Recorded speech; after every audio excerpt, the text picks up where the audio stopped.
Because God will forgive you for not giving tithe, but you're going to reap the harvest of stealing. And there's going to be a season that come up in your life. A couple of years ago, when we started to take our podcast seriously, our sole intent was to interview folks from all different backgrounds and professions, individuals who we found fascinating and that we thought others would be intrigued by listening to as well. However, when Hurricane Helene caused Western North Carolina unprecedented damage and completely uprooted, and in many cases taken, the lives of so many people, our focus shifted to covering the devastation all around us.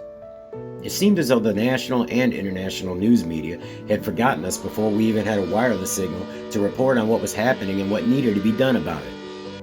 We kept saying that we had focused nearly all of our little channel's content for at least a year on every aspect of Helene and her staggering effects on Western North Carolina. We began interviewing relief workers around us, who we referred to as heroes of Helene, mostly in an effort to give our neighbors and even ourselves some kind of relief from that heaviness that we all carried around with us since the storm and its floods. Official and unofficial nonprofits and disaster relief teams popped up left and right, and we always remarked on how wonderful it was to see people helping one another in the ways that they did. Being Christians ourselves, it was heartwarming to see so many groups of selfless people getting their hands dirty and sacrificing their time, who had crosses and even Bible verses emblazoned on their vehicles and clothing. But as is the nature of a world of sinners, there are bound to be some who selfishly capitalized on the money and goods changing hands that no one had time or ability to account for. And being that criminals usually run in packs, our life experiences and guts told us that the bad guys could even prove themselves to be quite organized. But not in a million years did we imagine that we'd uncover an exploitative and corrupt organization that would qualify as a cult. And while it may not mean anything to you, the viewer, it's both saddening and enraging to see our Savior's name and his associated symbols attached to this cult. Sisters of Christ, Hope Village. According to the APA Dictionary of Psychology, a cult is defined as a religious or quasi-religious group characterized by unusual or atypical beliefs, seclusion from the outside world, and an authoritarian structure. Cults tend to be highly cohesive, well-organized, secretive, and hostile to non-members. Alleged, and what we feel is obvious, labor trafficking, charity fraud, illegal mistitling, exploitation, wire fraud, and EBT fraud are clearly the kinds of illicit activities that are executed by a sophisticated criminal organization, but there are areas in which Sisters in Christ Hope Village cross into cult territory as well, operational and goal-oriented focuses that make it stand out quite a bit. For instance, in a criminal organization, lower-level members and active associates, though usually undercompensated, share in the gang's profits. Also, while there is an element of do what I say or else within most criminal gangs, there are almost never things like basic shelter or food held over the heads of members of such an organization. The fact of the matter is that, while there are only a few key members of Sisters in Christ Hope Village who aren't the principals, dozens and dozens were weeded out over more than half of a year in order to find just the right people to follow Debbie and Ronnie's orders, keep the most damning evidence of wrongdoing to themselves, and believe in a successful future community in Hope Village that is ideologically and religiously based.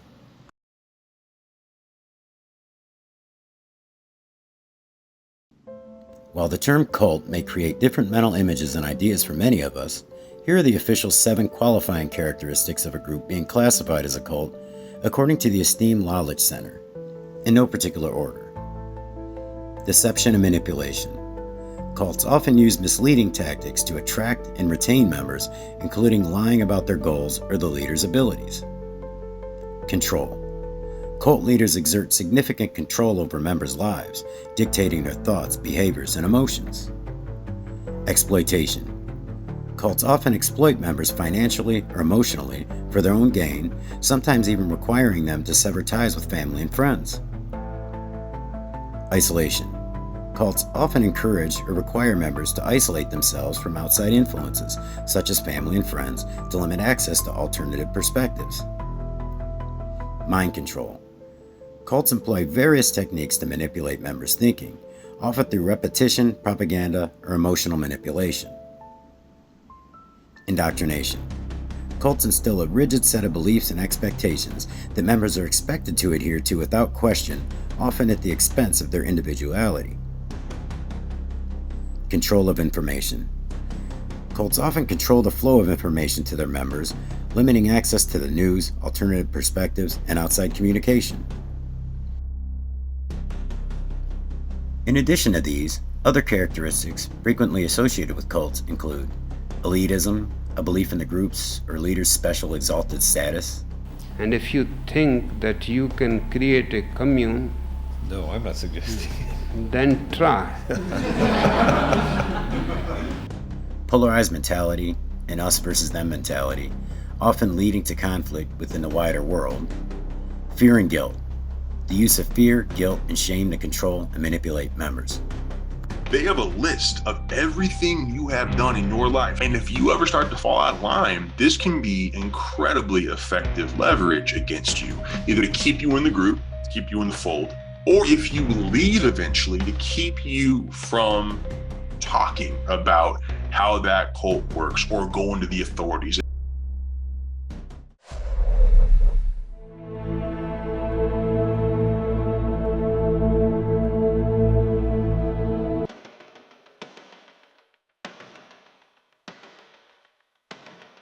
With most cults, the initial tactics they use fall under what would be labeled deception and manipulation.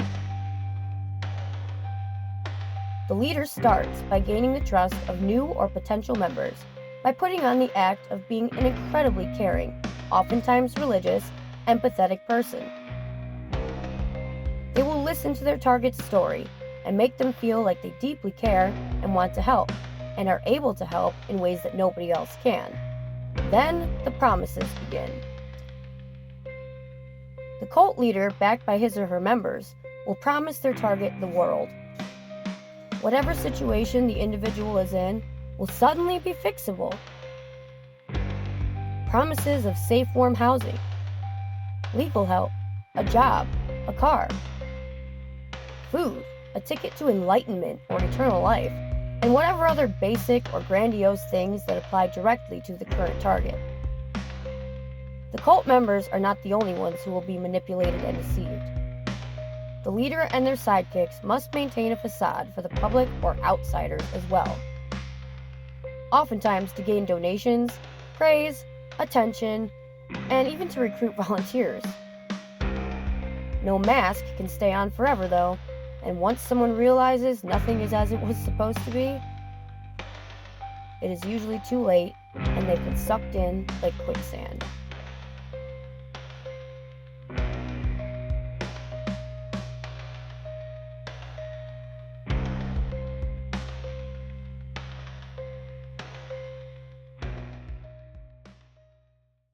We called them to see what they were needing done, and we had watched some of their videos on and getting a mobile home tore down on the property that was full of mold. They were also needing some more of the land cleared, like some of the brush and leveled up and stuff. And then we were planning on moving the bathhouse that they had donated.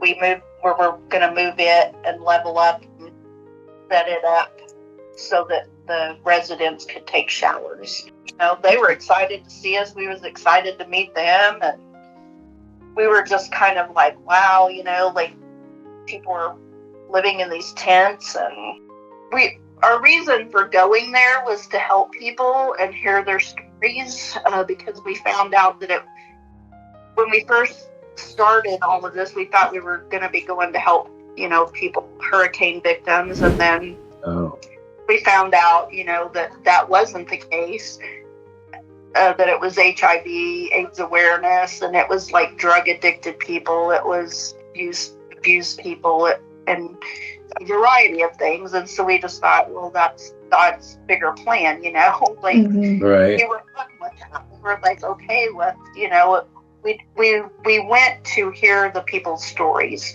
We were just excited to like hear their stories and meet them, and, you know, let them know that people cared about them and loved them, you know. And we were leaving early Monday morning. So we said, here, we're giving you $800. We want you to go get a load of rock.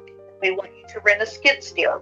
Finish the job that we were doing. Get the rock around their tents so they don't have to track in that red dirt and mud into their tents. And we said, all we ask is that you get us a receipt, because we took money, our church missions gave us money to bring here, and we want to be accountable for the money. Yeah. He said, no problem. And he said, I will probably need to get some fuel for my truck. And we said, that's fine, because he had been using the truck and trailer hauling back and forth to the landfill. And we said, that's fine, but get us the receipt. Well, we found out after we left, and we were there. Me and the girls just went back this past Monday, and we were at the village, and no, they did not get the rock that we asked them to get. We didn't get a receipt for it because they didn't get it. No. I texted her and asked, and she called me. She told me she would get me the receipt, and she never did. And she can't do it because they didn't get the rock. Right, there's no receipt to give. Right. One of the residents there told us that they did not get the rock. And we actually, when we went, we mostly took work clothes because we knew we were going to be in for 3 days. So we all took our work clothes, and we said, should we take, some better clothes in case we go to church with them? Because we're thinking, with everything they're portraying on their Facebook stuff, like they're sisters in Christ, and, they're helping the people, blah, blah, blah. And we're thinking, on Sunday, we thought, well, we'll probably go to church with them or something. So we all took a little bit better clothes in case we went to church on Sunday. Not one thing was said about going to church. But Deanna, this is another thing. That morning that we were leaving, Ronnie came out of the trailer and was talking to us, saying goodbye, and he was helping with the guys hooking up the trailers and the equipment. And we thought, well, it's really strange. Deanna didn't come out of the camper, but he tells us that she had a doctor's appointment at 11 o'clock. Well, this was between 8 and 8:30 in the morning. And we thought, okay, we drove 10 hours. We brought all of our resources. We brought money. We worked for 3 days and helping. And at least you could have the decency to come out and tell us goodbye and see us off. And she'd never seen one thing out of her. Wow. Left. And there was so much tension in the air when we pulled in there that morning and got out, and with the residents and Deanna not coming out, it was like, whoa. She told us that, she brought people in, that there were people there, all different, from abuse to, whatever situation you could be in, but she said that everybody was drug tested, which threw up a red flag to me because, and it did all, we were taught, the women were all talking, and the men were all unhooking the trailers when we first got there. So all the women were talking, and she was just telling us that, it's drug free. She drug tests everybody. And the way she talked about the drug testing, I'm thinking, well, I really don't know much about drug testing or anything, but I'm thinking I would think that would be pretty expensive. And how do you, do that or whatever, which we didn't ask them, but we later found out from the residents that no, they do not get drug tested like she told us that they do. And they had at least two of the people had been there for almost 2 months, and they had been drug tested. She said that one time there was I forget, there was either 10 or 15 that got drug tested, and only 3 of them passed the drug test. Sometimes some of the residents would get upset and say, where are they? They're telling people that they're living here with us off grid. They're not here. And the word got back to her, Debbie, and she told us one day that she had a home, she had a life. She had a dog at home. She had grandkids. She didn't have to stay there 24/7 to supervise a bunch of adults. Wow, that's interesting. She admitted it. What were her rules coming in, like, that she gave you when you first arrived? Well, the rules were just be respectful of everyone else. I didn't have a car, so the leaving and coming back and all that didn't pertain to me. However, we were out in the middle of absolutely nowhere, so there was really nowhere to go. But like I said, everyone in the village smoked cigarettes, everyone. And we had to have cigarettes, you know. Everyone was like, I cannot be here without cigarettes. I mean, it's a hard quit. Well, because some of them were drug addicts who were coming off drugs or alcohol, and they were like, if anything, I'm going to have my cigarettes. It's going to get bad if I don't. That's too much at once. There was no program. Okay. I mean, it was never even explained to us. It was just called the program. There was never you have to participate in this, you have to, take this class or listen to this lecture or nothing like that. I mean, you were just in your tent. You could come up to the pantry and get, a couple cans of this or that and go back in your tent and cook on your little wood stove and go to bed. So you just stayed around the campground all day, every single day? Yeah, all day, every day, all night. He's like, my kids. Basically told us, I didn't want you guys, because he said he was riding down the road and he was thinking about us and want us thinking, we're mad at him because he brought us there and it was all false and not true, and none of the things that were promised happened. And, he didn't want us being mad at him, and Kevin was there one day, and they had that camera on the camper, and he was there asking us, questions about it, because he was catching on. He was curious, so he came there and started asking us about it and asking questions about what's happening with the donations, are you guys getting stuff, what's happening with IDs, where are these donations going, and all those questions. They caught on that he was catching on, and he basically wasn't allowed back, and after they kicked us out, they blocked him, and he can't go back there and all that other stuff, a ride or whatever. And that was another thing we were told too. Kevin told us, rides were provided, you didn't go anywhere, they provide a ride and make sure you got there. But they told us, no, we're not responsible for. Their excuse was, we're too busy, we can't take y'all to the store and whatnot, but you can't take 30 minutes out of your day to. No, they're doing God's work. We're trying to help you. No, they don't have jobs. Yeah. She said, well, we don't accept, money or cash donations, but, you guys can do what you want to do. A week later, she was mad that we all set up GoFundMes. And the day before she complained about it, she passed Ronnie a wad of cash. And I don't think she realized I was going to pay. Everything that I was told about going there never happened. It was just part of the cult, is how I felt. Part of the cult, is how I felt. Literally, the day he said it, I went over to Queen Dave's camp and he's like, I think they're running the cult. Now, these campers that were being donated to Sisters in Christ, she was not giving, like other organizations, she wasn't giving these campers to the people. They were just staying in it. It was a transitional period where they stay there in the camper for a little while and then get on their feet and find housing and jobs, whatever. Okay. She picked and chose who she gave titles to. But she signed all the titles that from the campers, she signed them into her name. She says that their camper was destroyed or whatever inside, but I mean, you got to fit your whole life in those things. Right. You know what I mean? And she tried to say that they were on drugs and everything else, but they were not. I can say for 100% fact I know that they were not.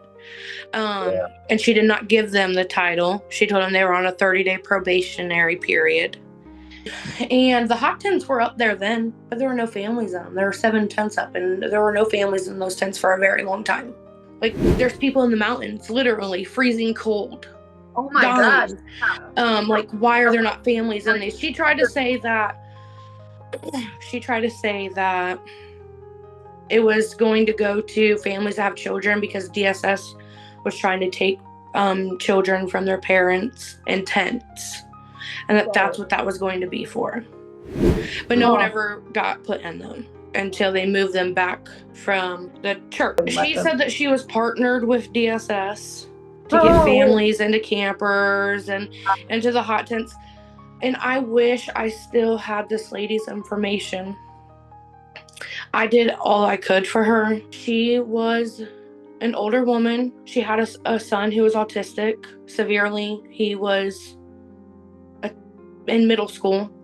And they put them in a camper. The electricity went out. They were gone out of town doing something.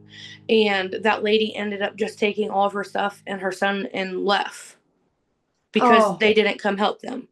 And I wish I had her contact information still to make sure that they're okay. I just wanted to see how the Hope Village was, because generators that were donated to her, she sold. I won't say to who, because I don't want to put anybody out there that doesn't want to be in this. Can you tell me and I'll cut it out of the video? The person's name? Like, hey, do you want to tell me? And if they say no, fine, but... Okay. This is where it gets a little sticky.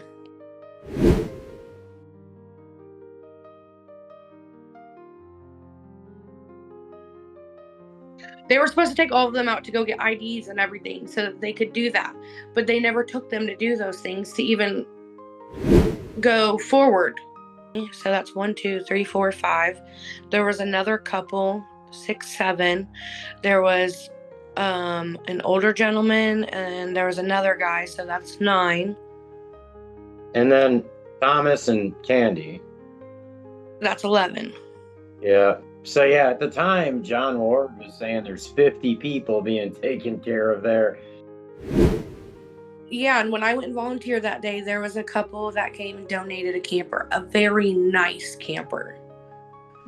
Wow. And a day later, or that day, I took one of them to and that camper that was just donated was in that field. Like, as far as they're saying, it's like transitional. Did you see any kind of like program, meaning no being taught anything or drug like counseling, or nothing? Nothing so except their wannabe church services on Sundays.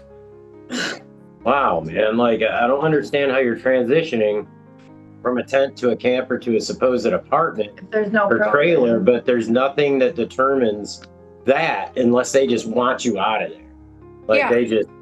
When you are no longer a pity party for them to exploit on their Facebook and their documentary, you're no use to them anymore.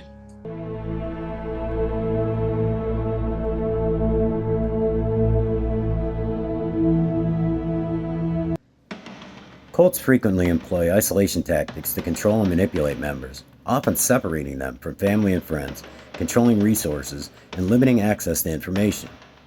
These techniques aim to weaken a person's ties and dependence on external support, making them more vulnerable to the cult's influence. Many religions began as cults, but integrated into the fabric of the larger society as they grew. A modern cult, by contrast, separates its members from others. Rather than providing guidelines for members to live better lives, a cult seeks to directly control them, from personal and family relationships to financial assets and living arrangements. Grandview Campground was the first location for Hope Village. There's only a few paths in and out of there, so I'm going to try to describe that as well as I can in terms of how isolated this place is. The closest convenience store to Grandview was 3.1 miles away. That's traveling 226 northwest. Now, there are exactly 0 businesses or service providers along that walk. We went beyond that, both on the map and in person, another 5+ miles, and found nothing in terms of places to potentially work at. There's 0 public transportation, and I even tried to find an Uber and couldn't do so on our first trip to the area. The nearest Dollar General is 7.5 miles away, at least a 2.5-hour walk. Now, to get to that retailer, you followed Mariah School Road and passed exactly 0 businesses on that trek as well. And understand, by businesses, we aren't simply referring to retailers. We mean anywhere a person can work and earn a living. The only other remaining path to travel is to take 226 Polkville Road south, and that is the most pointless trip of all of them. Now, the closest medical service providers are located 18 miles away. Sure, that's only a 24-minute drive, but to walk it, you're looking at least 6 hours to get there. Oh, and a data signal for emergency job hunting, government assistance, or to communicate with loved ones and so on, there's almost none. We tried multiple provider services, and we were unable to consistently maintain communication with the server, much less a phone carrier network. Now, in comparison, the new Hope Village location is definitely an improvement in regards to providing access to anything other than your tent and your limited allowance of food. There are 7 or 8 restaurants in downtown Rutherfordton and some services, but you're still talking about 6.6 miles over a 2.5-hour walk to get down there. If residents were allowed to leave the property on their donated bicycles, they could make that trip in probably 20 minutes. But as you can see from the aerial view, it's every bit as desolate in the other 3 directions as Grandview Campground was. People move to and drive through these places to get away. However, we were out in the middle of absolutely nowhere. So there was really nowhere to go because the store was 3 miles and the Dollar General store, I think, was 6.5 miles. Yeah, it was a lot further, yeah. Yeah. Was anybody like looking for jobs or anything like that? No, because there was nowhere out there to find a job. There was one store, like I said, and it was 3 miles away, and it was a family-owned business. But we had no way to get there, even if they were to hire us. Wow. There was no transportation there. And you, like you said, that they didn't. No, you weren't on probation or nothing there. No. There were a few of them there that were on probation. Probation officers came out there a couple of times to see them, but they agreed that this is fine. This is, homeless or not, you're in a tent, you're in a program. That helps with being on probation, because you're out here, and so we know you're not doing drugs or anything because, like I said, how you gonna get it? Yeah. Yeah. So that was never a problem. The problem was when you're on probation. I don't know if you've ever been on probation, but you have to. Well, you have to have in-office visits. Oh yeah. I mean, it's required. Yep. And you have to pay a monthly fee. Yeah. And you have to. So therefore, you got to have some kind of job, Mm-hmm. and you got to have some way to show your face to that probation officer. And being 35, 40 miles from town. With no car. With no car and no transportation at the village, because we were all told, we'll get you to your appointments. Don't worry about that. That don't need to be a concern at all, because if you got to go to the doctor, appointments, anything like that, we'll get you there. No, that did not happen for anyone. So you literally never saw them take anyone to appointments or any of that? No, but I heard Not a lot. once? No. Whoa. Even now, they're not. You're still not allowed to leave. Yeah. Encourage separation from their family. Your friends and family probably won't understand. Your friends and family probably won't understand. It doesn't sound like your family and friends really love you if they can't support your new decision. Maybe you should stay away from them. It's unhealthy for you to be around unenlightened people anyway. If you can't recruit your friends, cut off from them. Stop wasting time with non-believers. Stop wasting time with non-believers.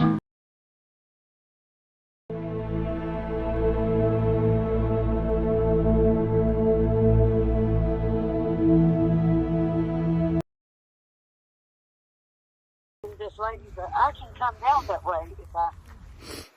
Now, you can come here, and I have a hot tent that's sponsored for you, but no drugs, no alcohol, none of that, and I'm willing to help you up when you need it, and I'll help you up. And, when I saw you out on the streets and beat up, I wanted you to come in then, but if you're ready to come in and get help, I'm ready to help you. Well, the only thing is I have to be at the courthouse at 9 o'clock in the morning because of the restraining order. Yeah, I can take you and stand by your side, Candy. If you need that help and you need to stay away from that man that beat you, I've been beat too, and you need to stay away from him. Jailed, but I've been up there 3 times, but I can't get a judge. And if I get a magistrate, I still have to go back the next day. Okay. So I have to go in front of a judge, and the only way to do that is to be there early in the morning. Okay, so I'm here in this campground. I'm staying in the motorhome here. I can get you to court. I was just at the courthouse yesterday. They called me yesterday to come get another guy that was at the courthouse that was homeless. So I can take you to court, and I can stand there beside you. Only if you want that helping hand up. That's what I'm here for. Okay. So what? Do you have a ride to get here? Where is it? I'm in Golden Valley. It's got a Kaiser address, but I'm in Golden Valley. Up above Becky's store, the old country store there. But I don't have a way to get there. Well, where are you? I'll come get you. I'm, let's see, off of Broadway. Okay, right out from the old place there on Broadway, the old store there, where I saw you the other day. No, not that far yet.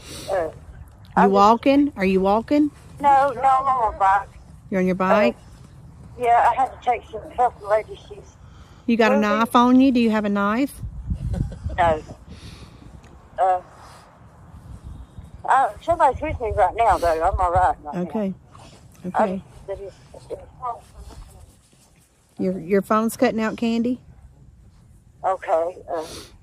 I can hear you now. Hey, stand still for a second. Can you stop?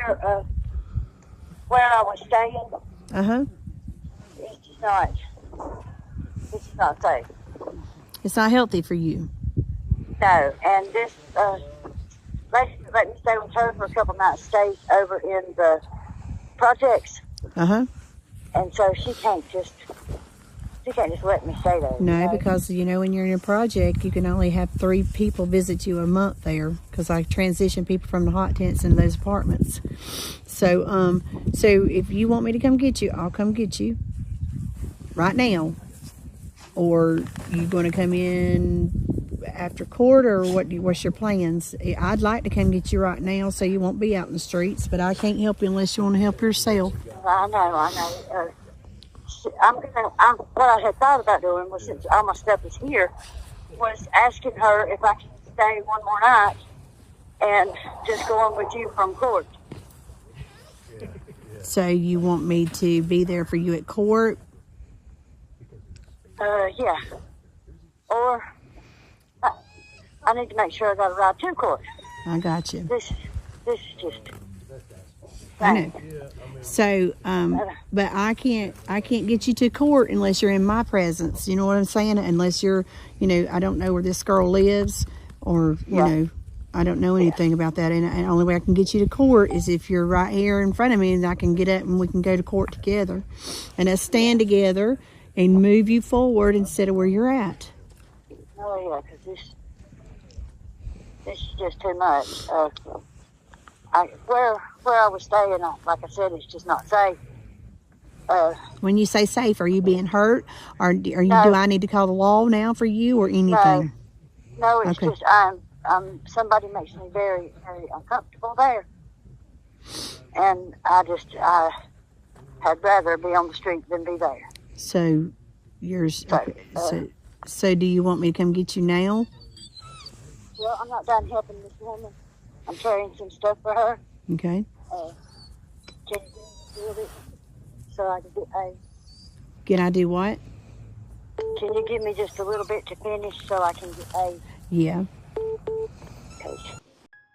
Like they would see somebody walking and have a backpack, or look homeless, and she would stop and try and pick them up, or Let's go. But she would also go to the courthouse, try to from what she said, it just in my opinion, she's using the homeless for profit. That's all it is. And they weren't allowed. I witnessed myself. It threw up a red flag to me, because I'm thinking a lot of people donate stuff for these people. And I witnessed her telling one of the ladies in the tent, she asked her, how did you get 2 sets of something she was eating with or eating on or something, and utensils, or so all this stuff donated, like they couldn't have anything because they were told that it was for other people that come in after them. But they just loaded up stuff, donations after donations, and took to a warehouse. But they couldn't have they just had that one storage trailer there that had, you know, some stuff in it. But she's on her video on Facebook where she's standing there with this lady with her keys and her title to her camper. So yay, she's got a title camper. She's there for a month. Now she can get a job and go on with her life. But the one thing with this lady, one of the reasons that she was there, she was beat half to death. She was running for her life. And Deanna, knowing that this woman was running, you know, from the man that had beaten her, that she went to get a restraining order against, she puts her out on Facebook in front of the world. Yeah. She is actually on there videoing her talking to this resident who escaped a guy beating her to death, that was beaten and bruised. As this woman is talking to Deanna on the phone, she's like, "Where are you? I will come and get you, and I will take you to court tomorrow to file papers," or whatever.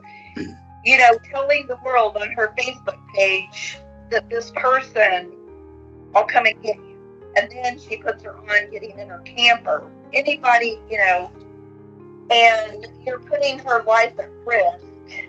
And then we later find out, okay, so moving on from that, she gets her title, her keys to her camper. And we think all this good. Until the next day, and the lady is upset. She's crying because she doesn't want to seem ungrateful because she was living in a tent and she was hiding. She said, "But I can't stay in that camper," because we found out that the campground owner only allows campers, newer campers, a certain year and at his campground, because he doesn't want to have his campground trashy. He was upset because there was such a stench in the trailer because it had black mold in it. And when they put the slide out on the camper, the floor was rotted out in it. Oh. The hot water heater didn't work. The blinds were broken. This campground owner told us everything that was wrong, and he ended up calling Deanna and telling her that she could not live in that camper. They were going to have to get her a different camper. Wow. We didn't know this because the last thing we saw on Facebook was that she had a camper with a title and keys. But then through connecting with our friend who was on the trip, we find out that it gets switched out, but she doesn't get the title and keys to this other camper. No title and keys, and she was told that they would have to get it and bring it to her. Then we find out, because she had been put her application in at the Dollar General. She had gotten a job, so she's living in a camper. She put on Facebook that she has a camper with title and keys. But from Deanna, we never heard otherwise. We heard that she got a different camper. We just thought everything was good. And then a couple weeks or so go by, she still doesn't have a title and keys. I texted Deanna and I said, "Hey, Gary asked me to reach out to you guys because our church mission board is having a meeting and we need to get the receipt, for the rock that we gave you part of the $800 for. We need to get a receipt so we can be accountable for the money that we took." Yeah. And I said also, our friend has been in contact with this lady that had been transitioned out into her camper. And we said, she hasn't gotten a job yet, so we're worried and we're wanting to try to move her because she's out in the middle of nowhere. So we need to get plates and insurance on her camper, but she doesn't have her title. Would you be able to help us get those? She calls me immediately and says, "That is Anthony's camper." She said, "Anthony, I'm waiting on Anthony for the title." Okay. The only one I've ever seen get a camper was Ryan. Jeez. And that was after they told Ryan him and the old lady had to leave. And I don't know, they just all of a sudden, oh, come up here, we're going to give you a camera and we're going to shoot a video. Eric, you want to lay down and show them kind of what it looked like that day? I just want them to get an idea. Thank you, Eric, for showing the viewers that.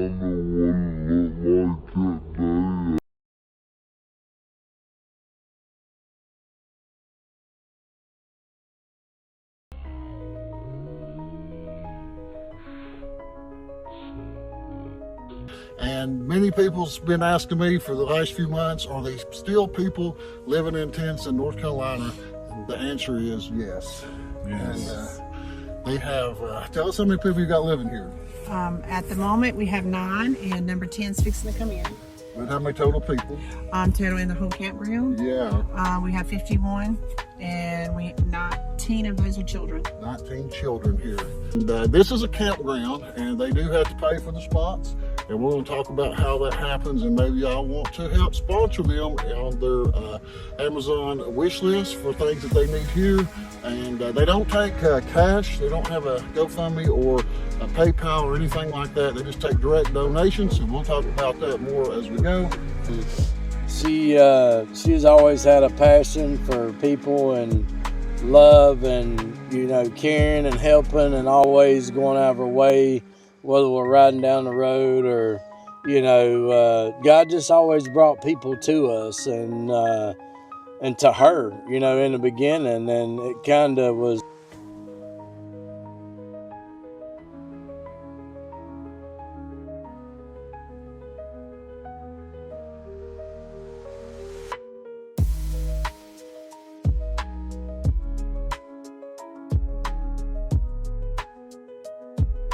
Sunday, when we were transitioning, God was still providing. When we transitioned from Bowling Springs to Rutherford County,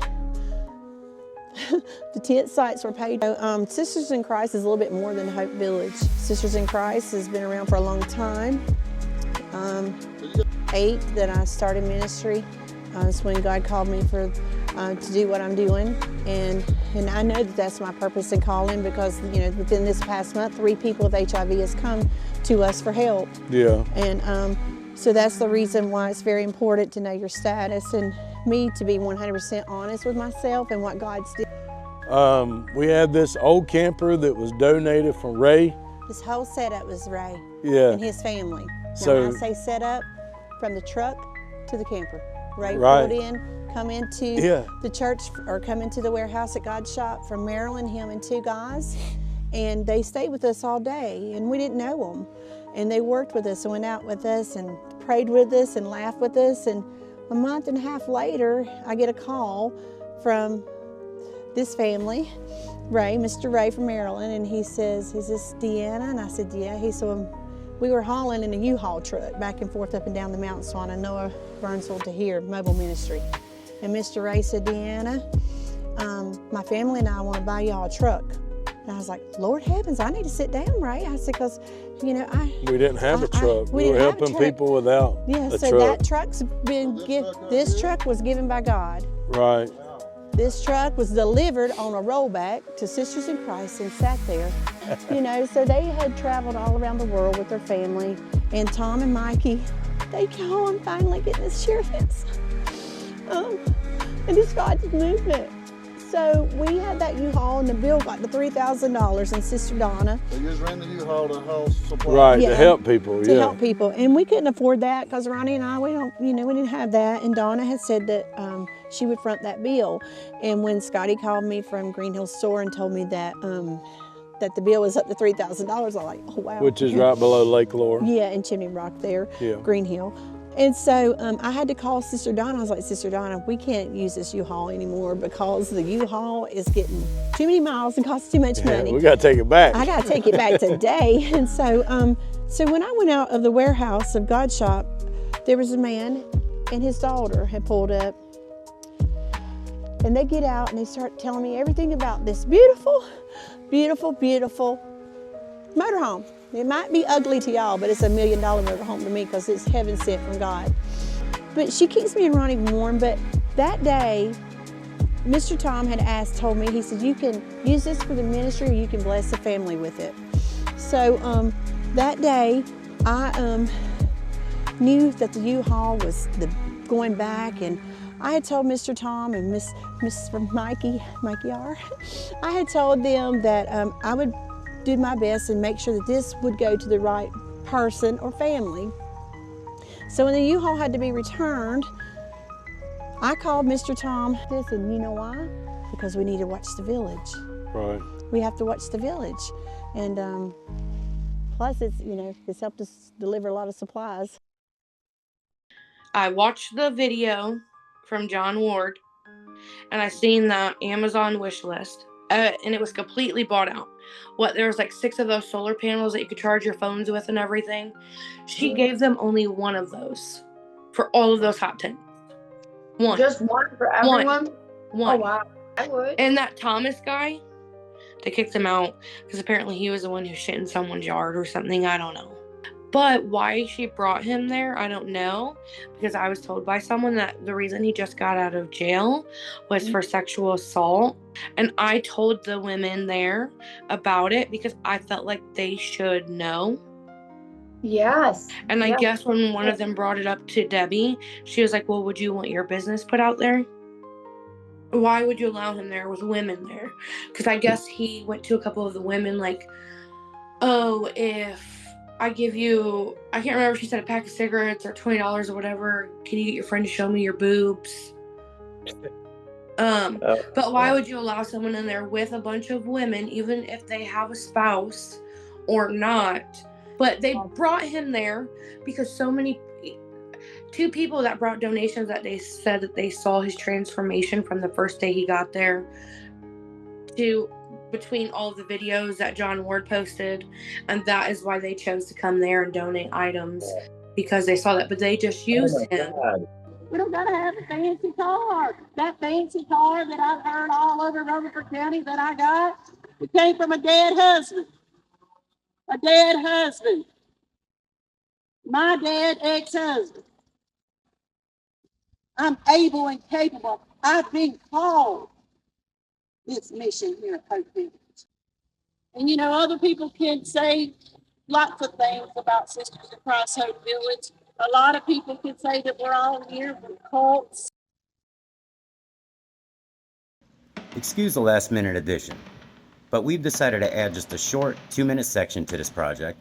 In just a moment, before we take you more deeply into this aspiring cult leader's probable psyche, one that's all too familiar when one studies cults, we've decided to also take you right into the village, a tent-screen view, during the time in which anyone objectively observing the happenings and changes at the Freedom Drive location surely would have become either excited or alarmed. Follow on the screen as we summarize every verifiable, at least then public, dramatic change that took place as Briscoe moved onto the grounds full-time, and quickly transformed everything to what it clearly couldn't have become had she maintained her village from afar, no matter its number of cameras. This is when an exploitive crime ring started to become something different.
Cult leaders often exhibit 5 key traits: charisma to attract followers, narcissism to maintain control, authoritarianism to enforce obedience, manipulation to exploit members, and a tendency to be unpredictable, creating a sense of mystery and awe. Here's a more detailed but quick look at each one of these traits, and especially how they apply to Briscoe as a leader of Sisters in Christ Hope Village. As far as charisma is concerned, cult leaders are often highly charismatic, possessing a magnetic personality and persuasive abilities to attract and influence followers. As this exploitive and downright criminal organization has begun taking shape as a full-blown cult, and the outcome of a long-time planned project of Briscoe's, it's apparent that her personality type has played a key role in both the necessary public perception of Hope Village and a vitally important controlling and guiding of her subjects and her underlings within Sisters in Christ. She created what both victims and devotees referred to as intimidation speeches, and they were, for the most part, memorized hour-long speeches. To create the mystique around her as a leader, she used a tactic that is rare, if not exclusive, within the pool of known cult leaders. She was the headliner. The headliner title that we've assigned to her refers to the fact that she almost always has her sidekick lead as her opening act. He aggressively but clumsily delivers a speech for a solid 45 minutes. At one point, she jumps in and takes over the performance, her speech being much more polished and sprinkled with a positive vision of the future for everyone present. Narcissism. Many cult leaders display narcissistic traits, such as a grandiose sense of self-importance, a need for admiration, and a lack of empathy which allows them to exploit followers. An example of Briscoe's audacious and arrogant attitude would be her claim that she confronts drug-addicted prostitutes with questions like the remarkably judgmental, "Are you clean?" You see the women that come up to me who are prostitutes, who are shooting up fentanyl. And I look at them, the first words you hear me say, "Are you clean?" And only someone who is completely sure that she controls the perception of others could completely and regularly misquote scripture to mostly religious people and not miss a beat.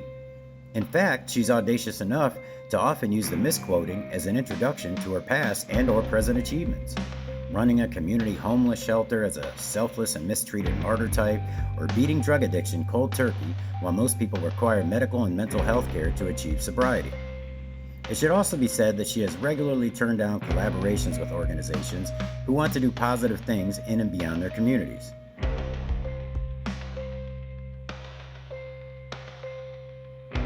Authoritarianism.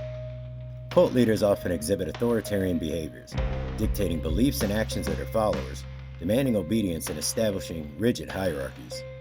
Maintaining strict rules can be a completely acceptable factor in running a successful group, family, or company, but it's indicative of an authoritarian personality when rule-enforcing protocols are put into place as deterrents.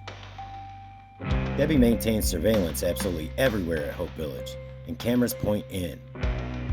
These cameras pick up audio, probably recording it, and she and Ronnie are able to act as the voices of God by speaking through these cameras. This may have started as an act that expressed her own insecurities around being able to control the villagers, but they remain, even after she's on site to observe everything in the grounds. Debbie's insistence that villagers do not speak to one another except for when it's completely necessary also reflects a personality that illustrates this personality trait.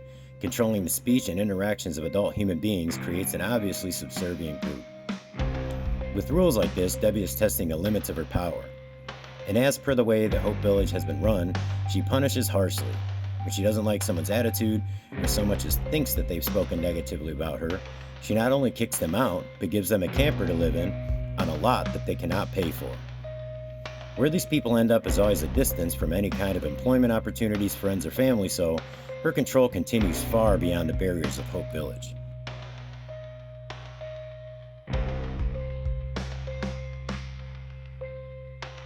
Guilt, fear, and flattery to control and influence followers. It goes without saying that this cult leader manipulates the public into believing her and her husband are saintly, and this manipulation is used to gain resources and money. But looking far back into her past, as a supposedly charitable person, she often sabotaged others' charitable efforts in order to make herself the momentary hero to people in need. Years ago, she would steal donations from others' donation hubs just to have a person follow her to her own home or hub, just to be the one whom she believed was perceived as the donor. Oh, and something we encountered a lot. If anyone decides to leave Hope Village, even on friendly terms, or they have anything to say after leaving, particularly to us, they are definitely framed in the public as a drug addict. And they use their documentarian, John Ward, to do the same, so it reaches hundreds of thousands of people. Now, none of the people that we interviewed as source material for this documentary are drug addicts. Unpredictability. Cult leaders can be unpredictable, creating a sense of mystery and awe that further enhances their influence over followers. As mentioned before, Debbie has always liked to sporadically appear at Hope Village, and the way that she acts when she does so is oftentimes opposite to what any reasonable person would expect. When someone says something that she perceives as disrespectful, she seems to show up almost immediately, probably because she heard it via the cameras, and when she confronts the one who spoke in an ill manner, she may appeal to the individual in a way that portrays a hurt friend who's assisted the offender selflessly. But once a short time passes, there's definitely a punishment coming. She can be graceful when her mission or actions are doubted, but she can also be vengeful and aggressive. From volunteers to members to those who reluctantly lived in Hope Village, every one of them were made to feel like they were always walking on eggshells in a place of uncertainty.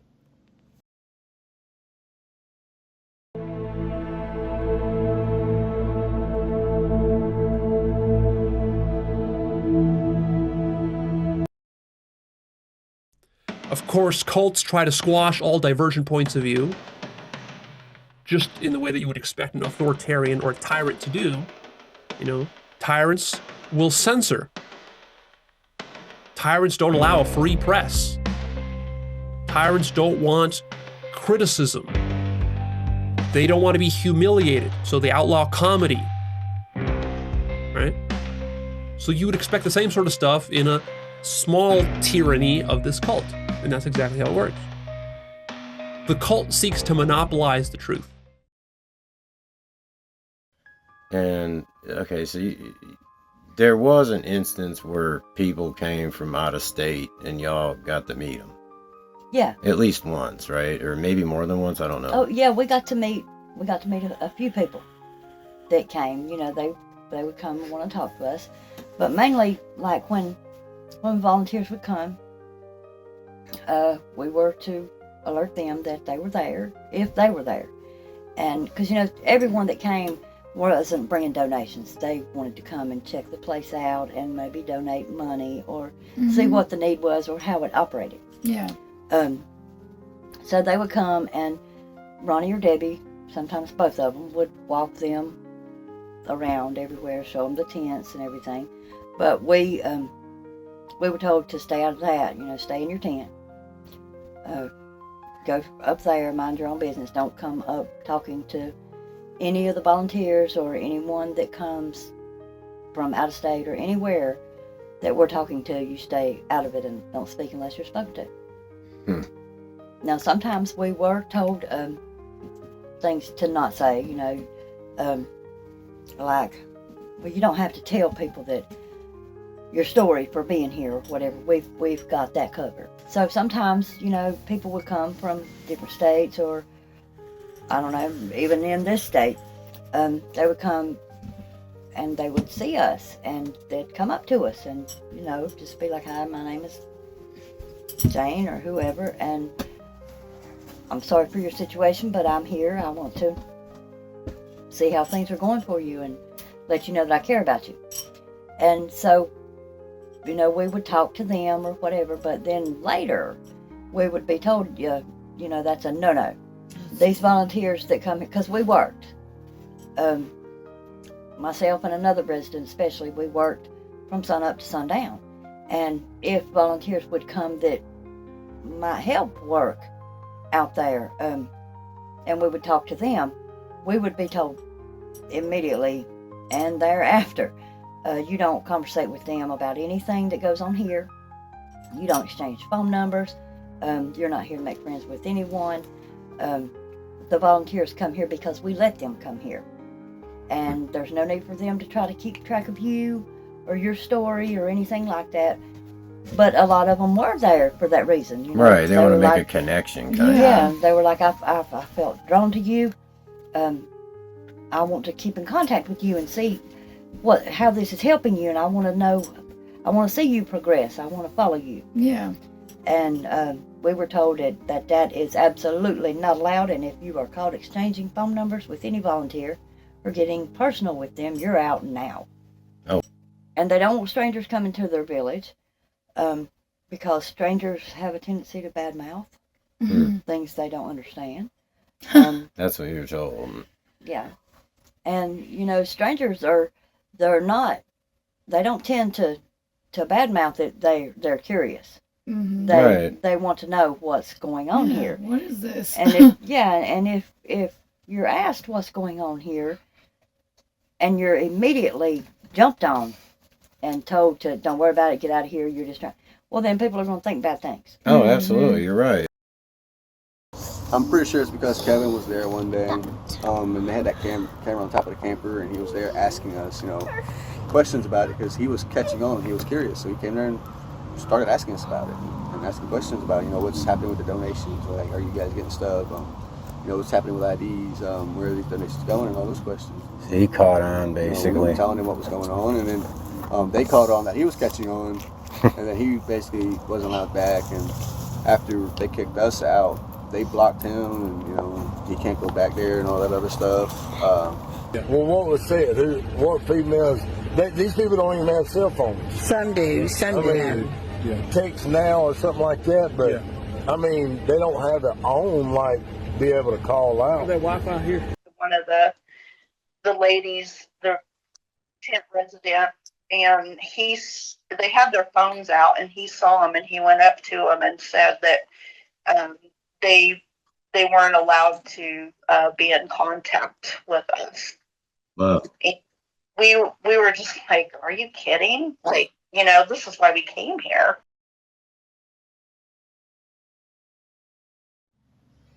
Historically, within most cults, there's a sidekick or enforcer. Now, sometimes these terms are used interchangeably. Sometimes a given cult has both of these.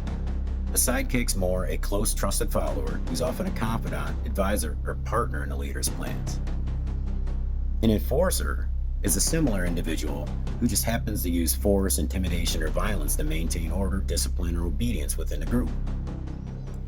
Some examples of famous sidekicks within large cults that are known to the general public would be Allison Mack within Nexium, Bonnie Lou Nettles in Heaven's Gate, and Ma Anand Sheila of the Rajneeshis. Now, Ma Anand Sheila is a very good example of someone who is more of an enforcer, but the leader didn't quite know that that's what she was. So some of the undoing of the cult was due to her doing things that are probably ill-advised and bringing a lot of attention and legal troubles to the cult. In regard to our own investigation into the Sisters in Christ / Hope Village cult, it's obvious that Ronnie D. Sisk is the second in command, or the sidekick, enforcer. I say this because Ronnie has taken on head pastoral duties for Hope Village, and that's despite the fact that he clearly has limited understanding of the Bible, the inability to understand biblical concepts and make them relatable to even a small crowd of people. He's either partially illiterate, or he just simply suffers from a lot of anxiety when speaking in front of groups of people. Now, he's also made it his job to be more of an enforcer and defender of Sisters in Christ / Hope Village. Even though Debbie drove the car and may have encouraged him to do so, after they followed us for several minutes, Ronnie jumped out of his car in an attempt to attack me, while my woman and my 4-year-old child were both in the car. Now, this is the irrational behavior I referred to just a few moments ago. The type of thing that tears cults apart.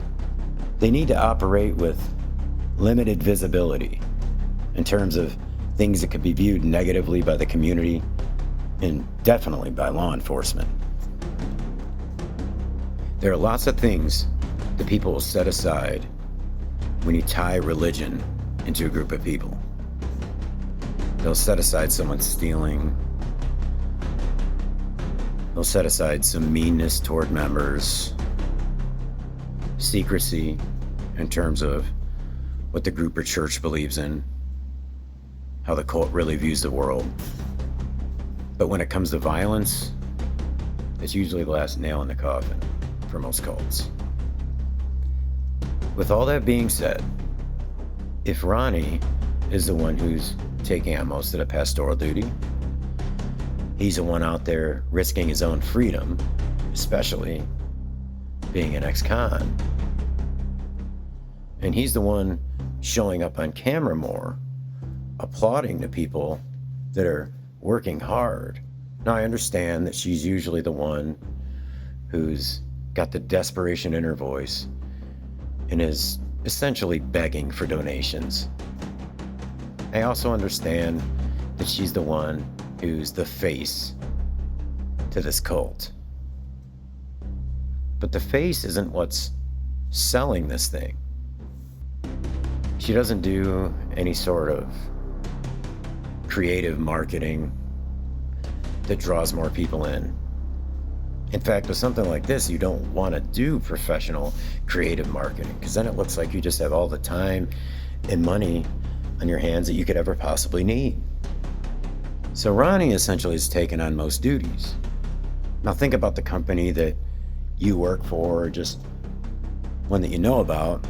True, the CEO normally doesn't engage in day-to-day activity, or at least get their hands dirty, but a cult's a bit different. There's meaning and purpose behind everything a leader says, does, or doesn't do.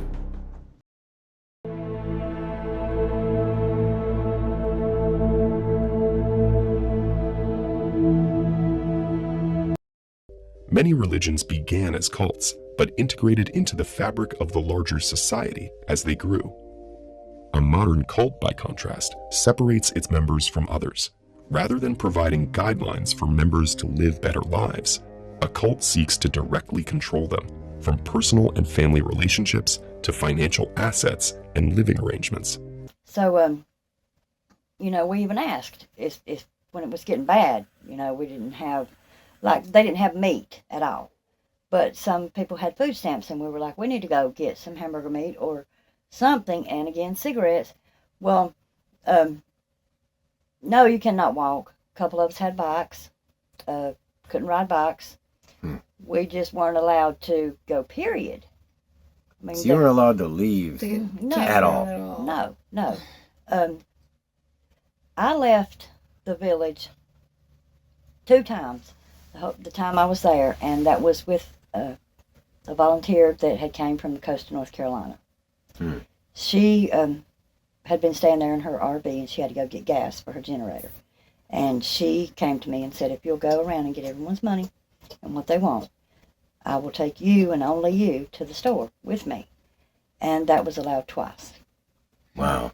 And you were there an extended period of time. Oh, You don't yeah. have to say exactly how long, but Yeah, I was there all throughout the winter. Like that day, we were there was ladies from Indiana came with that trailer and told us, outside of Ronnie and Debbie, I want you guys to come in and pick out stuff. Telling us, y'all don't need this stuff. Let other people get stuff at the same time. But telling us to get away from it, get out of there and stop taking stuff, and that made me mad. Like I wasn't into taking stuff from me. Right. Those are some older ladies. They're climbing around in this trailer that is all discombobulated and stuff's everywhere, and like it was. And a they're like mess. 4 foot nothing. A little bit older than the other, but yeah, they were older ladies. Probably 50s, and maybe a little bit older, just guessing. But I was trying to help them out and move heavy stuff, get stuff out of there, see what was in there, and then see what people needed and wanted. Came through there and told me to get out of the way and stop, and and she started getting into it and started, grabbing stuff and taking stuff out of there. And I was watching her, I think it was her grandson that was there that day too. Oh yeah. And she's handing stuff to him to go take up to her camper and put in his truck and stuff. Pissed me off, and that's probably why they kicked us out too, because I called them all a bunch of fucking Nazis. I mean, a few things that she did bring were for that couple with the baby. Like, other than that. I mean, I did. I called them all a bunch of Nazis, and that's how I felt. That's how I felt. They would not take us to the store. We had one pastor that would come, him and his wife, and we would just kind of flock to them when they came to do church or preaching, or just to see us, because they would just pop up to just see us. We would flock to them about going to the store, and they would normally take one or two of us to the store for everyone. That's the only way we got to go. And she also tried to say too she was going to take all of our knives and axes and hatchets and stuff. And I said, I wish you would try. First of all, the axe I had was a gift. You're gonna have to pry that out of my hands. And well, really all my knives were a gift too. And I don't take gifts lightly. You know, when I get gifted something, I keep it. Like you carry it with you every day because you don't know what's gonna happen out there. Right. And I mean, protection or not, I mean, I don't need no damn knife or no protection, but you're not taking my stuff. Like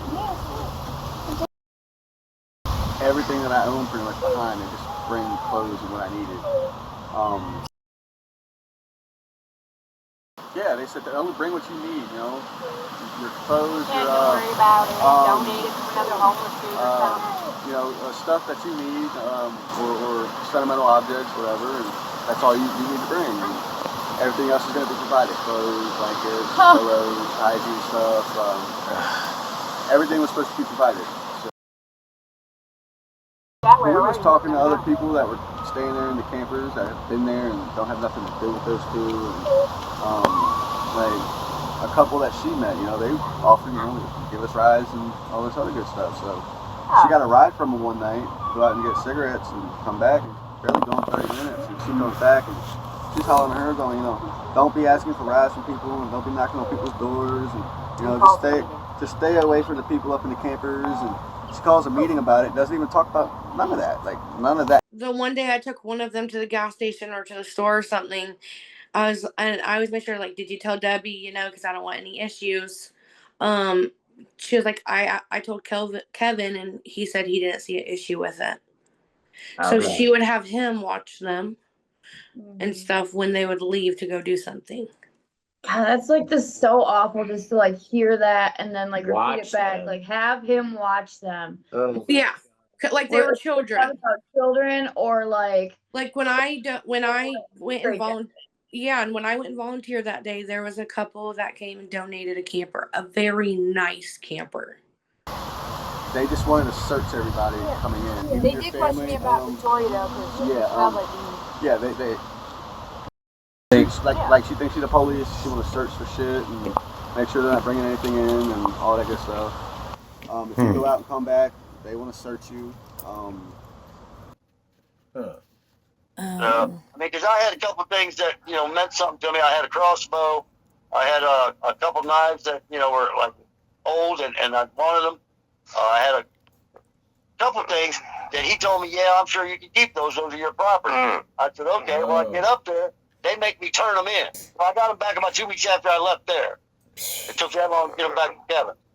But he had them, and I was, you know, grateful for that. They also told us we had 3 cats, and we didn't want to leave them behind. Because, I mean, we've had them since they were born. Yeah. Right. And he told, oh, yeah, they said you can bring your animal. I said, okay. So we take them. We get up there, they said, no, you got to put them in a dog kennel, dog cage. And it'd be freaking great. A little bitty wire, you know, basket, like square. Oh, man. Oh, hell no. And that's what she told him, and she left that night. About the bicycles, and the other women said, oh, they can't ride those bicycles even out on the road. And I'm like, what? You got to be kidding me. I said, they can't even get exercise and ride their bicycles out on the road.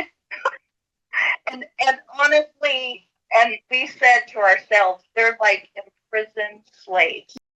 Catch on what was happening because we left a lot of stuff behind, so like there was stuff we needed. Dang. And they didn't so now really we're wanna, like, did we just make the mistake? You know, they didn't really want to give it to us. They gave us a hard time about getting it. You know, clothes especially. Like they didn't want you to have clothes. That part's kind of weird. So crazy. They didn't want you to take the clothes.